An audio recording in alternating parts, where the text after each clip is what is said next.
Ah, le président Choko, Papa Ado, oui, je suis fan. En toute sincérité, je n'étais pas fan de toi, tu n'étais pas mon fan numéro un. Moi, je ne fais pas la politique, mais je t'ai pas aimé. Mais actuellement, là, tu es mon fan numéro un, Papa Ado. Mais je ne vais pas venir parler de la politique parce que je ne suis pas un politicien. Je viens parler d'un sujet très important pour le peuple de la Côte d'Ivoire, c'est que nous endurons avec les différents fonctionnaires qui sont dans les bureaux. Ouais. Vraiment, nous endurons des paparazzi très vraiment rigoureux à notre égard. Lorsque nous avons des documents que nous envoyons pour qu'ils puissent se signer, c'est tout un problème. Quand nos enfants pensent d'un concours, tant qu'on n'a pas mis de l'argent en bas, ils ne vont jamais être admis à ce concours-là. C'est ceux qui les parents ont l'argent qui mettent, c'est eux-là qui avancent. Les pauvres deviennent encore plus pauvres et les riches deviennent encore plus riches. Et c'est ce qui est récurrent en Côte d'Ivoire jusqu'au jour d'aujourd'hui. Donc papa, je te parle ce matin pour que tu puisses vraiment mettre un accent là-dessus, afin que tout ça là puisse s'arrêter. Parce que c'est la malhonnêteté totale qui se passe dans ce pays. Et ces gens-là, ils sont dans les bureaux, là, c'est des fautes seulement, des grands-mères et des dictées seulement. Vous-même remarquez, lorsque vous êtes venu au pouvoir, quand vous êtes arrivé au pouvoir, les policiers qui ont eu, ceux qui ont passé le concours, et puis ils ont eu.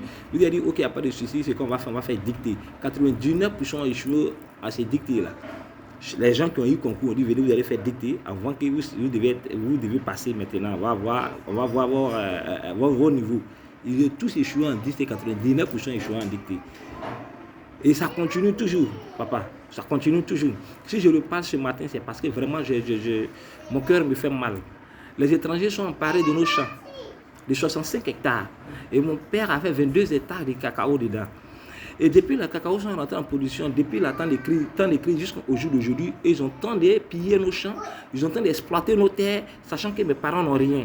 Et c'est dans ça, mon père prend pour payer l'école de ses enfants, de ses petits-enfants, et il se nourrit de ses enfants. Mais tout ça là, on les a emparés depuis le temps de crise jusqu'à aujourd'hui, bientôt 12 ans. Et ils sont là, mais mon papa paye l'école des enfants comment, il nourrit sa famille comment. Ce sont les voisins du village qui sont obligés de lui donner des terres pour pouvoir qu'ils puissent cultiver. Comme nous n'avons pas la force, alors nous avons suivi la droite des autorités. Vous savez ce qui se passe à l'ouest est récurrent. Les gens découpent les gens en machage à cause de leurs propres champs. Donc le vieux a pris la voie de l'autorité, la voie de la justice. Alors la justice a tranché l'affaire à plusieurs reprises pour donner raison au vieux. Et ils ont donné un papier afin que le vieux puisse aller donner maintenant aux autorités, c'est-à-dire la gendarmerie, pour aller les déguerpir. Et ce papier-là, le vieux l'envoie à la gendarmerie. Alors la gendarmerie dit, il a signé, la gendarmerie a envoyé à Daloa. À Daloa dit, ils ont envoyé à Abidjan. Alors ils font traîner mon papa de gauche à droite. Alors quand mon papa va, c'est de l'argent, ils ont besoin, comme ils savent que c'est un dossier qui est lourd, ils demandent à ce que le vieux envoie de l'argent avant qu'il les signe. Le vieux envoie le peu qu'il peut gagner, il demande crédit pour venir les donner. Il trouve que c'est insuffisant. Il refuse de signer le dossier. Alors il traîne dans le vieux Sama, il dit non, il a envoyé à Daloa. On appelle celui, il dit appelle celui de Daloa, il va confirmer. Il appelle celui de Daloa, le gars de Daloa, dans le bureau, il dit oui, c'est avec moi. Le vieux quitte Abidjan, il va à Daloa. Arrivé à Daloa, le gars lui dit que non, oui, le dossier était là, mais j'ai envoyé ça à Boaké. Le vieux va à Boaké, celui de Boaké dit non, c'est à Daloa. Donc on le fait tourner en rond parce qu'il n'a pas l'argent pour les donner. Et c'est ce qu'ils font aujourd'hui dans les bureaux partout, sachant qu'ils sont payés pour ça. Et aujourd'hui, vous avez augmenté les salaires. Vous avez fait de telle sorte que chaque enfant soit payé. Mais ton peuple souffre. Les Ivoiriens souffrent. On passe concours, on ne gagne pas. Si on n'a pas quelqu'un, on n'a pas bras long, on ne passe pas. Et quand le concours, avant que le concours soit lancé, mais ils ont déjà les clients, déjà, mais ceux qui ont droit positionner. Ils ont déjà eux-mêmes les clients qui doivent positionner.